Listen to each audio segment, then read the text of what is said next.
আল্লাহ কেন আমাদের এই কষ্টকর দুনিয়া সৃষ্টি করেছেন?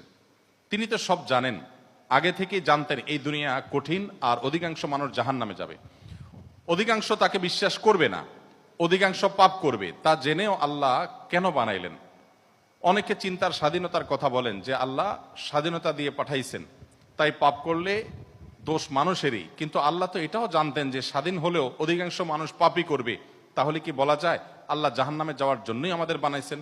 এটা কি জুলুম না? ভাই আহমদ মুসা, এই প্রশ্নটি আপনার মতো আরো হয়তো অনেকের। আমরা এই প্রশ্ন উত্তরে অনেক দীর্ঘ আলোচনা করতে পারলে ভালো হতো, কিন্তু আমাদের হাতে সে সময় নেই। আমি খুব সংক্ষিপ্তভাবে বলার চেষ্টা করি। প্রথমত, আল্লাহ সংক্রান্ত যত প্রশ্ন আছে আমাদের, এই বেশিরভাগ প্রশ্নের গোড়ায় একটা বড় ধরনের গলদ আছে। সে গলদটা হলো, আমরা আল্লাহকে আমাদের মতো ধরে নিয়ে প্রশ্ন করি। অর্থাৎ আমি আপনি সাধারণ মানুষ সৃষ্টি, আমাদের যে সীমাবদ্ধতা আছে, আমাদের যে জায়গাটা আছে, আল্লাহ রাব্বুল আলামিনকে সেই জায়গায় বিবেচনা করে আমরা প্রশ্ন করি। এটা হলো প্রশ্নের গোড়ায় গলদ। যেমন কেউ যখন প্রশ্ন করে যে আচ্ছা, আমাদেরকে আল্লাহ সৃষ্টি করেছেন, তাহলে আল্লাহকে কে সৃষ্টি করেছেন? নাউজুবিল্লাহ, এরকম প্রশ্ন অনেকে করেন। এই প্রশ্নটার অন্তঃসার শূন্য এবং গোড়ায় গলদ। কারণ আপনি নিজে সৃষ্টি, আপনি জানেন যে কোনো ক্রিয়া ছাড়া কোনো কর্ম হতে পারে না। সেজন্য আপনি নিজে সৃষ্টি হয়েছেন, আপনার স্রষ্টার সন্ধান করছেন যে আমি সৃষ্টি যেহেতু হয়েছে, আমার স্রষ্টা নিশ্চয়ই আছে। ভালো কথা।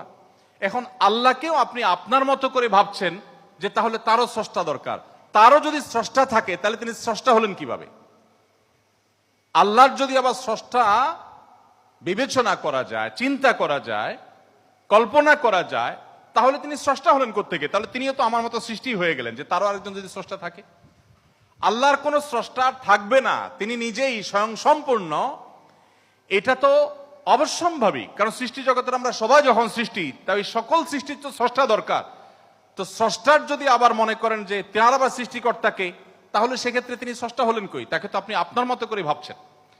তো এইরকম গোড়ায় কিছু গলদ থাকে। এই প্রশ্ন উত্তরে আমি বলি, কোরআনে কারিমে আল্লাহ তাআলা বলেছেন, লা ইউসআলু আম্মা ইয়াফআল ওয়া হুম ইউসআলুন। মহান আল্লাহ তাআলা তার নিজের সত্তা সম্পর্কে বলছেন, তিনি যা কিছু করেন তার এই সমস্ত কাজের জন্য কারোর কাছে তিনি জবাবদিহি করতে বাধ্য নন। কারণ তিনি তো মহান সৃষ্টিকর্তা, তার তো কোনো স্রষ্টা নেই, তার উপরে কেউ নেই, তিনি কার কাছে জবাবদিহি করবেন? তার কোনো কাজের জন্য তিনি কারোর কাছে জবাবদিহি করেন না, কিন্তু সবাইকে তার কাছে জবাবদিহি করতেন।